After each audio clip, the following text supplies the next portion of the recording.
بسم الله الرحمن الرحيم. الحمد لله والصلاة والسلام على رسول الله. الحمد لله الذي هدانا لهذا وما كنا لنهتدي لولا أن هدانا الله. وأشهد أن لا إله إلا الله وحده لا شريك له، وأشهد أن محمدا عبده ورسوله صلى الله عليه وعلى آله وصحبه ومن تبعهم بإحسان إلى يوم الدين. أما بعد، رب اشرح لي صدري ويسر لي أمري واحلل عقدة من لساني يفقهوا قولي. اللهم علمنا ما ينفعنا وانفعنا بما علمتنا وزدني علما. Ang lahat ng papuri at pasasalamat at pagbabalik loob, pagdadakila ay para lamang sa nag-iisang Diyos na ating tagapaglikha na lumikha ng lahat. Walang iba kundi ang Panginoon, ang tunay na Diyos na karapat-dapat na sambahin. Walang iba kundi ang Panginoong Allah, ang kataas-taasan, ang tunay na Diyos, ang pinakadakila. At nawa ang kapayapaan, pagpapala ng dakilang Allah, ng tagapaglikha, ay mapasa kanyang huling propeta na si Muhammad sallallahu alaihi wasallam sa lahat ng tao na nagnanais tumahak at tatahak pa lamang sa matuwid na landas hanggang sa huling araw. Amin kayong binabati, mga mahal naming kababayan. Unahin ko ang aming mga kapatid na Muslim. Assalamualaikum warahmatullahi wabarakatuh. Mapasa inyo nawa ang kapayapaan, habag at pagpapala ng dakilang tagapaglikha. Assalamu manitaba al-huda. Nawa ang gabay ay mapasa inyo mga mahal na magulang, kaibigan, kababayan na mga hindi pa mga Muslim. Kami ang inyong kapatid, kababayan, na mga Muslim, na mga misyonaryo na nagpapalaganap ng Islam dito sa ating bansang Pilipinas. At kami po ay mga dating Kristiyano. Ako po ay isang dating Katoliko na ginabayan ng Diyos na tagapaglikha at ginawa bilang isang Muslim. Ngayon bilang isang Muslim, ang hangad namin para sa inyo mga magulang, mga kaibigan, ay kaligtasan.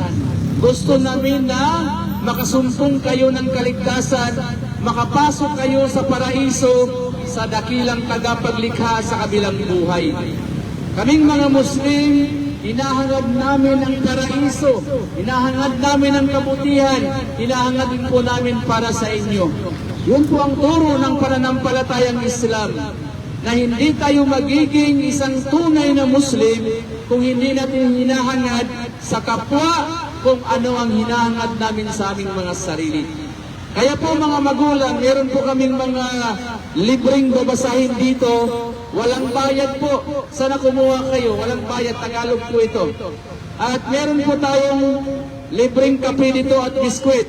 Kung sinong gusto sa inyo magbirinda, lumapit lang dito. Meron tayong libreng kape at biskwit. Walang bayad yan. Libre yan. At kung magtatanong pa kayo, meron pa kayong 100 na makukuha mula sa amin. Kasi kaming mga Muslim, pinapauna namin na kami pag nagsasalita at nagbabahagi ng kaalaman, hindi po kami manghihingi sa inyo ng love offering, donasyon, o wala pong involved na pera dito. Bagkus kami pa po ang magbibigay sa inyo ng 100 pesos, basta magtanong po kayo sa amin. Kahit anong klaseng tanong, welcome po kayo na magtanong sa amin. Sasagutin namin sa abot ng aming kakayanan. At meron tayong libreng babasahin, uulitin ko, walang bayad, mga mahal na magulang. So hindi po kami katulad sa ibang mga mangangaral na hinihingian kayo ng love offering or donasyon. Sa Islam po, bawal po sa amin yon. Kasi ito lang yung pananampalataya na libre. Libre lahat. Kaligtasan, libre lahat. Wala kaming hihingiin sa inyo, bagkos kami pa po ang magbibigay sa inyo. Basta magtanong po kayo kahit anong klaseng tanong. Ako po si Brother Abdul Qadir. Ang aking pangalan dati ay Renato. Ako po ay isang dating Katoliko at nag-Muslim po ako doon po sa Saudi Arabia way back 2007 nung tayo nagtrabaho doon sa Saudi bilang OFW. At ngayon, bilang bilang isang Muslim, meron po kaming tungkulin na nakaatang sa aming balikat na kung hindi namin ito iparating sa inyo, ay pananagutan namin ito sa kabilang buhay.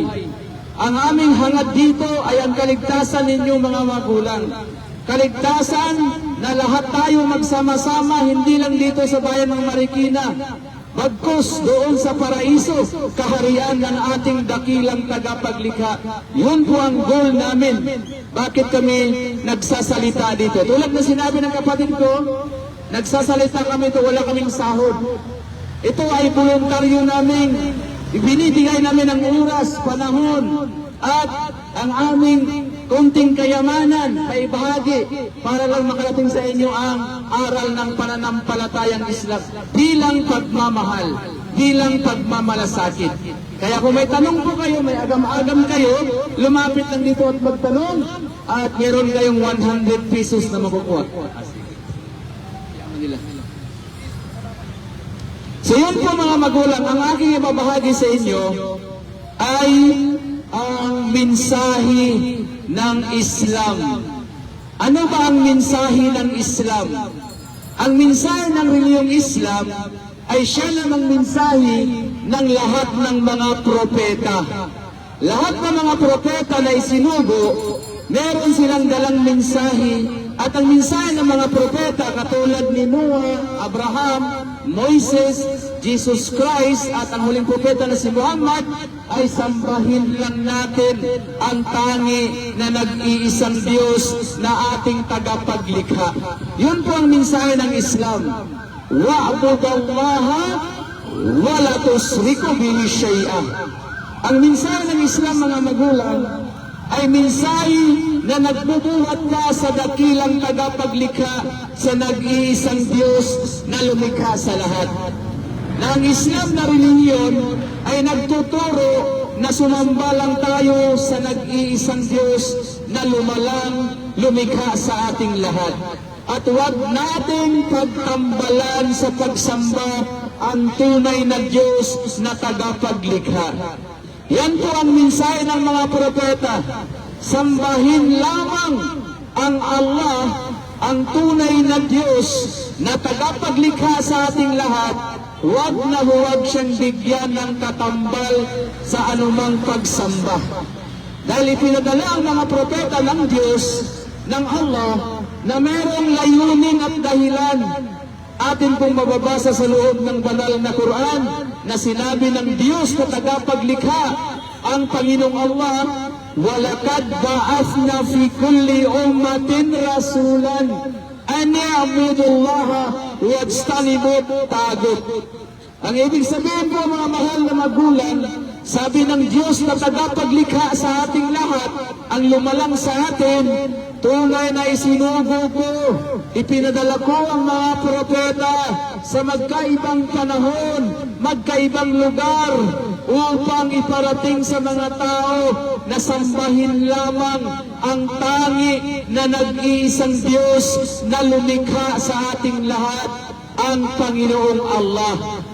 Kaya po mga magulang, ang lahat ng pangulong kautusan ng mga propeta, katulad ni Jesucristo na anak ni Birheng Maria, na isang dakilang propeta, ay sumamba lang tayo ng buong lakas, buong puso, buong kaluluwa sa tanging nag-iisang Diyos na tagapaglikha sa lahat. Yun po ang mensahe ng mga propeta. Katulad ni Jesucristo na kanyang sinabi, maging sa aklat Biblia, ang Pangulong Kautusan, Marcos 12:29, sinabi ni Jesus, makinig kayo Israel, ang Panginoon nating Diyos, ang Panginoon natin. Isinasama ni Jesus ang kanyang sarili, meron siyang Panginoon, ang Panginoon natin, ika ni Jesus, ay nag-iisang Panginoon lamang. Kaya sambahin ang nag-iisang Panginoong tagapaglikha ng buong lakas, buong puso, buong kaluluwa, at buong isip. Yun po ang mensahe ng Islam mga magulang. Ipinagpatuloy lang naming mga Muslim ang mensahe ng lahat ng mga propeta na walang iba kundi ang La ilaha illallah. Walang Diyos na tunay na nararapat na sambahin, kundi ang Allah na siyang tagapaglikha ng langit, tagapaglikha ng lupa at lumikha sa ating lahat. Yan po ang mensahe ng mga propeta. Fa'lam annahu la ilaha illallah. Dapat malaman ng mga tao, sabi ng Panginoong Diyos, sabi ng Allah, dapat malaman ng mga tao na walang Diyos, walang Panginoon na tunay na karapat dapat sambahin, kundi ang Panginoong Allah. Ang Allah, mga magulang, siya po ang the ultimate creator. Siya po ang naglalang sa atin. Siya ang nagbigay ng ating mga buhay. Si Allah din po ang babawi ng ating mga buhay.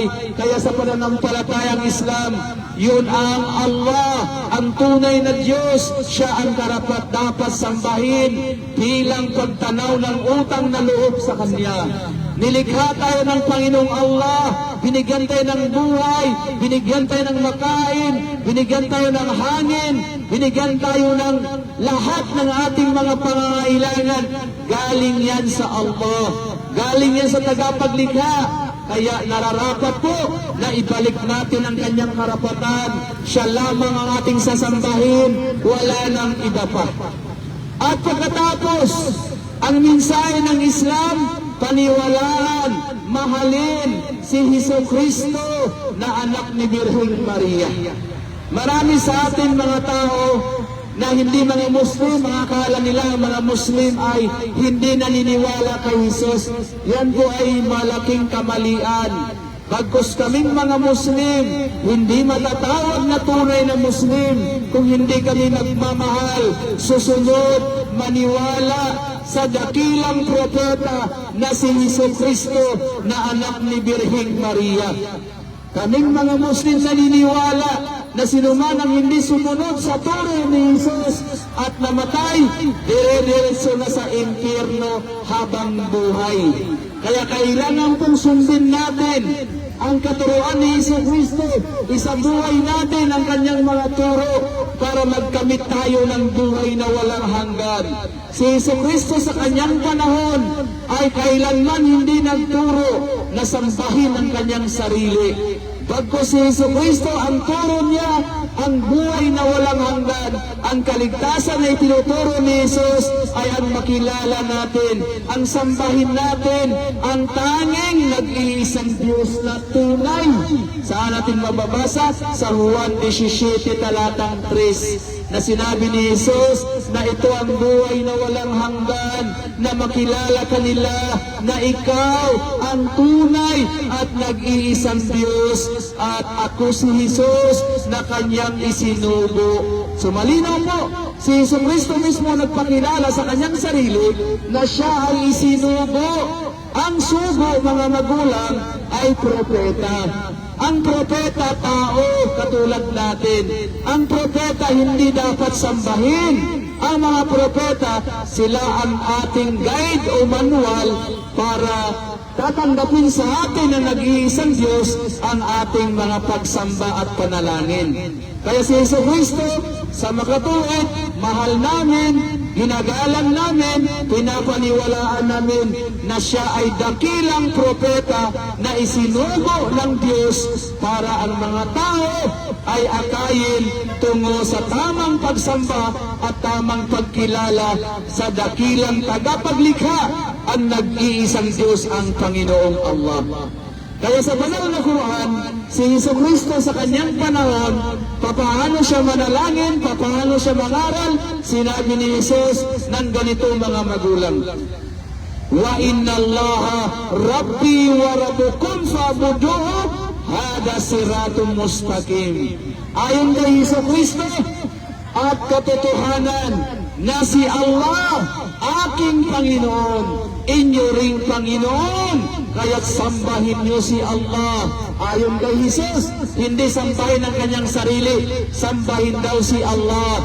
At yan ang matuwid na landas. Yan ang siratun mustaqim. Ang turo ni Jesucristo, mga magulang, hindi natin dapat baguhin. Hindi natin dapat nating dagdagan. kung ano ang sinabi ni Jesus patungkol sa buhay na walang hanggan, nakilalanin natin, sambahin natin ang nag-iisang Diyos na tunay, doon po tayo. Doon tayo maniwala. Huwag tayong maniwala sa mga ngaral ngayon na saunat sa turo ni Jesucristo ang kanilang katuruan.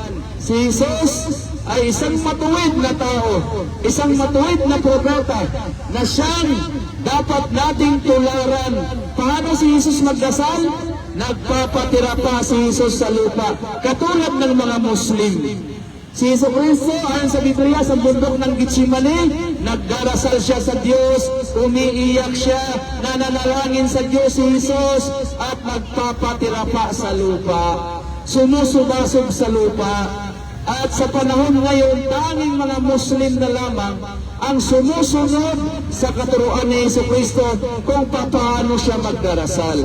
Yan ang tunay na pagmamahal. Pagsunod sa turo ni Jesus, hindi yung pagsamba sa Kanya. Kasi hindi naman inutos ni Jesus sa Kanyang panahon na sambahin siya. Bagkus ang utos ni Jesucristo ay sambahin lamang ang nag-iisang Diyos na tagapaglikha sa lahat. Sambahin lamang ang tunay na Diyos, ang Panginoong Allah, mga magulang.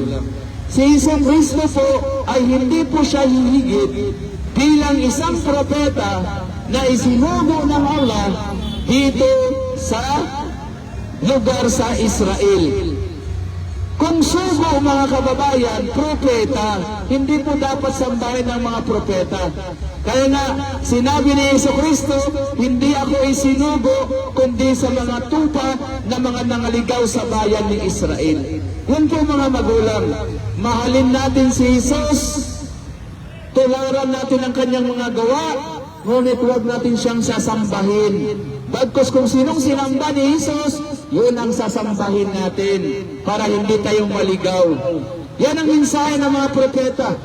Ha? Mensahe din ng pananampalatayang Islam na dapat ang sasambahin natin ang dakilang tagapaglikha na lumikha lamang sa ating lahat. At pangalawa, ang utos ng mga propeta at ang utos ng Diyos, wajtanibut tagut. Lumayo tayo sa pagsamba sa mga Diyos-Diyusan. O lumayo tayo sa pagsamba sa mga nilikhang bagay. Kasi ang tunay na Diyos, iisa lang po, mga magulang. Iisa lang ang tunay na Diyos, yung tagapaglikha sa ating lahat. Yung lumikha ng langit at lupa, yun ang tunay na Diyos, ang lumikha sa ating lahat. Allahul ladzi khalaqas samawati wal ard. Tunay na si Allah ang tunay na Diyos, ang lumikha ng langit, lumikha nitong kalupaan, at lumikha ng lahat ng sangkatauhan. Kaya po, mga magulang, kung meron po kayong mga tanong, lumapit lang dito at magbibigay tayo sa inyo ng 100 pesos bilang regalo sa inyo. Kahit anong klaseng tanong, ay welcome po kayo na magtanong sa amin. Wala pong pinipiling tanong, ha? Huwag kayong mahiya. At meron po tayong mga libreng babasahin dito. At kung sino sa inyong gustong magkape, may libre tayong kape dito. May libreng biskwit. Lumapit lang dito, magkape, libre po. Ha? Libre kape, libre books. Tagalog po ito. Kapag magtanong pa, may 100 pesos pa kayo na makukuha. So, ganun sa Islam, mga magulang. Ang Islam, relihiyon na merong pagmamalasakit sa tao. Pagmamalasakit, hindi kami nagsasalita nito para hingian kayo ng love offering. Wala pong buslo dito. Kami pa pong magbibigay sa inyo kung kayo ay magtatanong sa amin. Kahit anong klaseng tanong. So, yun po, mga magulang. Ang aral po ng Islam ay hindi mahirap tanggapin ng ating kaisipan. Dahil ang pinakataas o pinakamataas na turo ng Islam ay sumamba lang tayo sa dakilang tagapaglikha. Huwag tayong sumamba sa nilikha. Si Jesus, nilikha ba o tagapaglikha? Si Jesus ay nilikha, anak siya ni Maria. Si Maria, nanay niya, tao. Nanganak ang tao, tao din ang kanyang magiging anak. So si Jesucristo, isang tao, ngunit hinirang siya bilang dakilang propeta, sugo ng Diyos na tagapaglikha. Kaya nga sinabi ng Diyos na tagapaglikha na si Allah, Mal Masihu Isa ibnu Maryam ila Rasul. Si Jesus daw, ika ng Diyos na tagapaglikha, ay hindi hihigit, hindi susubra, bilang isang dakilang propeta. Dakilang sugo lamang. Propeta lamang si Jesucristo. Yun ang paniniwala ng mga Muslim. Bakit? Dahil maliwanag na sinabi ng Diyos na si Jesus ay hindi hihigit bilang propeta na isinugo ng Diyos. At ang nanay ni Jesucristo na si Maria ay isang babaeng matuwid, isang babaeng malinis na dapat tularan at pamamarisan ng mga kababaihan. Kaya makikita ninyo ang mga kababayan Muslim, bakit nagtaluktong, bakit nakabalot? Dahil ganun si Birhing Maria manamit. Si Birhing Maria, hindi mo nakikita na nakalugay ang buhok. Si Birhing Maria suot ng dilo at siya ay nakadamit ng maluwag at mahaba. Hindi nakikita ang kanyang kasiksihan o kagandahan. Pinabalot ni Birhing Maria ang kanyang katawan. Katulad ng mga babaeng Muslim, ginagalang, nirirespeto. Yan po si Birhing Maria, nanay ni Jesucristo. Si Birhing Maria, siya po ang pinakadakilang babae sa pananampalatayang Islam. Si Birhing Maria, siya ang isa sa tinutularan ng mga Muslim na babae sa kanilang pananamit. Si Birhing Maria, nanganak kay Jesucristo na walang lalaking humipo sa kanya. Kaya sa Islam, tinatawag naman si Maria na Birhen, na ang pangalan ni Maria ay Mariam. Kaya si Jesus, ang tunay niyang pangalan ay Isa, ibnu, anak ni Mariam, ni Maria. Hindi naman Jesus ang pangalan ni Isa. Kasi ang Jesus, lingwaheng Espanyol yan. At si Jesus hindi taga-Spain. Si Jesus ay taga-Palestine. Isang Arabo. Ang kanyang salita ay Aramaic. Na sa panahon ngayon sa Palestine, Arabic ang salita ngayon. At ang mga tao sa Palestine na kababayan ni Jesucristo ay mga Muslim. Islam ang relihiyon ng mga kababayan ni Jesucristo sa Palestine. So, yan po ang katotohanan. Si Jesucristo kapatid namin dahil Muslim si Jesus. Si Jesus ay sumuko sa kalooban sa Diyos. At yun po ang kahulugan ng Muslim. Ang taong sumuko sa kalooban sa Diyos. Yun po ang Muslim. Kaya nga sinabi ni Jesus, O Diyos namin, sumasalangit ka, sambahin ang ngalan mo. Hindi pinapasamba ni Jesus ang kanyang pangalan, kundi tinuturo ni Jesus na may Diyos sa langit at yun ang sasambahin natin ang kanyang pangalan. Kaya alamin natin kung anong pangalan ng Diyos ayon kay Jesus. Sabi pa niya, mapasa amin ang kaharian mo dito sa lupa hanggang sa langit. So, sabi ni Jesucristo, mapasa amin ang kalooban mo. Ang kalooban ng Diyos, kapag ating sinusunod mga magulang, yun po ang tinatawag na Islam. Ang Islam na reliyon ng kahulugan, pagsuko sa kalooban sa Diyos. Pagsurinder sa kalooban sa Diyos. Sa English, ang Islam, total complete submission to the will of the ultimate Creator. Ang Allah. Yun po, pagsuko sa kalooban ng Diyos, ito po ang itinuro ni Jesucristo, itinuro ni Moises, ni Abraham, ni Noah, ng lahat ng mga propeta na isuko natin ang ating sarili sa kalooban sa nag-iisang Diyos. At ito ang Islam, mga magulang.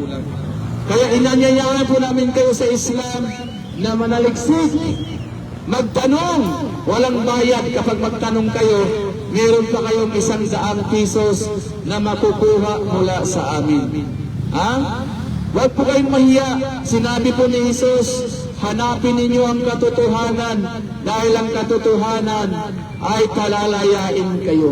So saan tayo palalayain? Hindi naman tayo nakakulong. Palalayain tayo sa ating mga maling ginagisnan na paniniwala. So yun po mga magulang. Si Jesucristo sa Islam, mahal namin, sinusunod namin bilang isang dakilang propeta. Hindi po bilang Diyos. Kasi ang Diyos iisa lang. Huwag nating dagdagan. Siya ang Allah. Siya ang Creator. Siya ang naglikha sa langit sa lupa sa ating lahat. Si Allah ang tunay na Diyos na nagpadala ng mga propeta para tayo'y gabayan mga tao. So yun po mga magulang. So kung sino po sa inyong gustong mag-merienda, may kape tayo dito, meron pong biskwit, lumapit lang po dito. Lalo sa mga nagbumotor, malamig ang panahon, meron tayong kape dito libre. Walang bayad. Kumuha lang kayo, meron pang biskwit. At pag magtanong kayo, may 100 pesos pa kayo na makukuha. Ganun po sa Islam. Kami lang po ang relihiyon na hindi humihingi ng donasyon or love offering sa mga tao. Kami pa po ang magbibigay sa inyo basta magtanong po kayo. Ang isang taong nagtatanong, tanda na meron siyang hangaring na magkaroon siya ng buhay na walang hanggan at kaligtasan sa kabilang buhay. So meron tayong mga libreng babasahin dito, kumuha lang po kayo dito. So ang punto ng ating mensahe na mensahe ng Islam ay mensahe ng mga propeta katulad ni Jesucristo, ang sumamba lang tayo sa dakilang tagapaglikha. Sumamba lang tayo sa tunay na Diyos na si Allah. Huwag na huwag tayong magtambal ng pagsamba sa Kanya. Dahil ang pinakarumal-dumal na kasalanan, marami sa mga tao hindi alam, ang pinakamalaking kasalanan na hindi kayang patawarin ng dakilang tagapaglikha ng Diyos ay ang magtambal tayo sa pagsamba sa Kanya, ang sumamba tayo sa mga Diyos-Diyusan o sumamba sa mga nilikhang bagay. Yan po yung kasalanang walang kapatawaran sa dakilang tagapaglikha, dahil ito'y pagsasalungat sa unang kautusan na sinabi ng Diyos sa 10 utos. Diba sa Biblia may 10 commandments? Sabi doon, huwag kayong magkakaroon ng iba pang Diyos maliban sa akin. Sino nagsasalita? Ang Diyos mismo, ang tagapaglikha. Huwag tayong magkakaroon ng ibang Diyos, kundi Siya lang ang ating sasambahin. Pero nakakalungkot, ang mga tao ngayon hindi na sumasamba sa tagapaglikha. Bagkus, doon na nagsipanahan ng pagsamba sa mga nilikhang bagay gawa ng tao. So ito ang problema. Ito ang kasalanan, walang kapatawaran. Kaya habang nabubuhay pa po tayong mga magulang, inaanyayahan po namin kayo magbalik loob tayo sa pagsamba sa dakilang tagapaglikha, sa tunay na Diyos na ang Kanyang pangalan ay Allah. Kaya yung Allah po, huwag niyo pong isipin na Siya ay Diyos naming mga Muslim lamang. Bagkus si Allah, Siya ang the ultimate Creator, nag-iisang Panginoong tagapaglikha. Kaya inaanyayahan po namin kayo sa Islam mga magulang. Huwag natin sayangin ang buhay natin iisa lang. Pag namatay tayo, hindi na tayo makakabalik dito sa mundo. Habang nabubuhay, magsuri tayo, magsaliksik tayo, gamitin natin ang ating talino. Sino ba ang Diyos na sinasamba ko? Baka ang sinasamba ko, katulad ko rin tao na mahina, ay hindi yan Diyos. Ang Diyos na tunay na si Allah ay makapangyarihan, walang pangangailangan, hindi nanganganak, walang magulang, walang katulad, walang kagaya, walang pangangailangan. Bagkus ang tunay na Diyos, Siya ang nagbibigay ng lahat ng ating pangangailangan. Huwag razik, Siya ang tagapanustos. Yan po ang katangian ng Allah mga magulang. Na kung kaya, inaanyayaan namin kayo na magsuri sa Islam. Magsuri, huwag kayong mahiya. Kung may tanong po kayo, lumapit lang. Magtanong, bigyan pa namin kayo ng 100 pang merienda. Meron pang libreng kape dito. Kumuha tayo ng babasahin dito mga magulang. Ito po ay bilang pagmamahal sa inyo, pagmamalasakit. Tandaan natin, nasa huli ang pagsisisi. Walang pagsisising nauna. Kaya yung mga tao sa impyerno, sasabihin ng Diyos na si Allah, ang mga tao sa impyerno, ganito ang kanilang sasabihin, law kunna nasma aw na'kil, ma kunna fi ashabis sa'ir. Sasabihin ng mga tao sa impyerno, kung ginagamit lang namin ang aming talino, kung ginagamit lang namin ang aming pag-iisip, disin sana, wala sana kami ngayon sa naglalagablab na apoy sa impyerno. Kung nakikinig lang sana kami sa mga taong matutuwid na mga ngaral, katulad ng mga Muslim, wala sana kami ngayon sa naglalagablab na apoy sa impyerno. Pero isa lang po ang buhay, mga magulang. Wala nang pag-asang makabalik tayo sa mundo. Kaya habang nabubuhay pa tayo, inaanyayaan namin kayong magbasa-basa, may libreng babasahin dito, walang bayad. Libre po, pag magtanong pa kayo, meron pa kayong 100 pesos na makukuha. So ito po, I love Jesus Christ because I am a Muslim. Mahal namin si Jesus, mga magulang. Kung kayong mga Kristiyano nagmamahal kay Jesus, mas higit ang aming pagmamahal sa inyo. Dahil isinasa buhay namin ang turo ni Jesu Kristo. Paano si Kristo magdasal? Nagpapatira pa sa lupa. Ganon kaming mga Muslim nagdarasal, nagpapatira pa sa lupa, katulad ni Jesu Kristo. Si Jesu Kristo, bago magdasal, naghuhugas ng kanyang katawan, ng kamay, ng paa, ng mukha. Ganon din po kaming mga Muslim. Naghuhugas din po kami bago magdasal. Alinsunod sa katuruan ni Jesu Kristo na dakilang propeta na isinugo ng Diyos na si Allah. Si Jesu Kristo nag-aayuno 40 days at 40 nights. Nagutom, nauhaw siya. Kaming mga Muslim sa buwan ng Ramadan, nag-aayuno kami ng isang buwan. Mahigit isang buwan, katulad kay Jesu Kristo. Ang lahat ng ito, mga kababayan, without due respect, sa Muslim lang natin matatagpuan ang katuruan ni Jesu Kristo na kanyang itinuro sa kanyang panahon. Si Jesu Kristo ay nagturo ng kapayapaan. Sinabi niya, ipalaganap ninyo ang kapayapaan, maghari nawa ang kapayapaan. Sa Arabic, ito ang tinatawag na Assalamu alaikum. Peace be with you. Naturo ni Jesu Kristo na ang mga Muslim lamang ang nagsasabuhay dito. Si Jesus hindi nagturo ng good morning, good afternoon, hi, hello. Ang turo ni Jesu Kristo, ipalaganap ang kapayapaan. Sa Arabic, Salamu alaikum. So kaming mga Muslim, ang tunay na sumusunod kay Jesus dahil mahal namin siya. Ngunit ang pagmamahal, mga magulang kay Jesus, hindi natin dapat sambahin siya. Kasi hindi naman itinuro ni Kristo na sambahin siya. Ang turo ni Jesus, sambahin ang nag-iisang Diyos na nagsugo sa Kanya. Sambahin ng buong lakas, buong isip, buong kaluluwa ayon kay Jesus. Yan ang kanyang pangulong kautusan. Ang kaligtasan ng buhay na walang hanggan na turo ni Jesus, sinabi niya sa Juan 17:3 na ang buhay na walang hanggan ang makilala kanila. Makilala kanila, itinuturo ni Jesus na may nag-iisang Diyos na tunay na dapat nating makilala upang magkamit tayo ng buhay na walang hanggan. So ang kaligtasan, mga magulang, ayon kay Jesus, ang buhay na walang hanggan, ang kilalanin natin ang nag-iisang Diyos na tunay na si Allah, at kilalanin natin na si Jesus ay isinugo bilang propeta lamang. Kaya nga sinabi ni Yesu Kristo, ating mababasa sa banal na Quran, wa idh qala Isa ibn Maryam, ya bani Israel, inni rasulullahi ilaikum. Sa panahon ni Yesu Kristo, nangaral siya.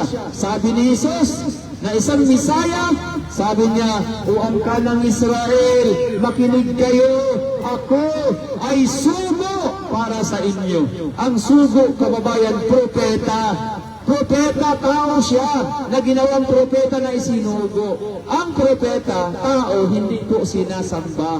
Ang sinasamba ay ang dakilang tagapaglikha na nag-iisang Diyos lamang na ang kanyang pangalan ay Allah.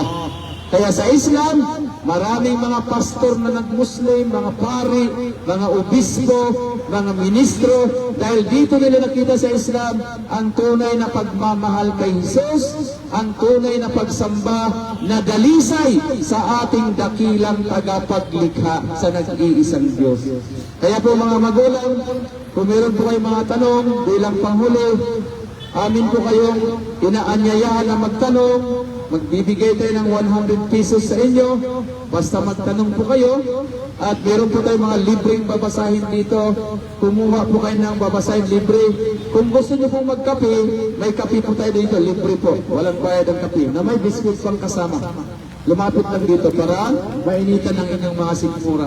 So maraming salamat po sa lahat sa inyong pakikinig. At kung may nasabi po kami na nakakasakit ng inyong mga damdamin, patawad po, paumanhin po. Tunay po na ang aming hangarin po ay ang kaligtasan ng bawat isa. Gusto namin makasama kayo sa paraiso. Ayaw namin na kayo mapaparusahan sa impyerno. Nagmamalasakit lang po kami mga magulang. So hanggang dito na lamang. Subhanaka wa bihamdik, asyhadu an la ilaha illa anta, nastaghfiruka wa atubu ilaik. Assalamu alaikum warahmatullahi wabarakatuh.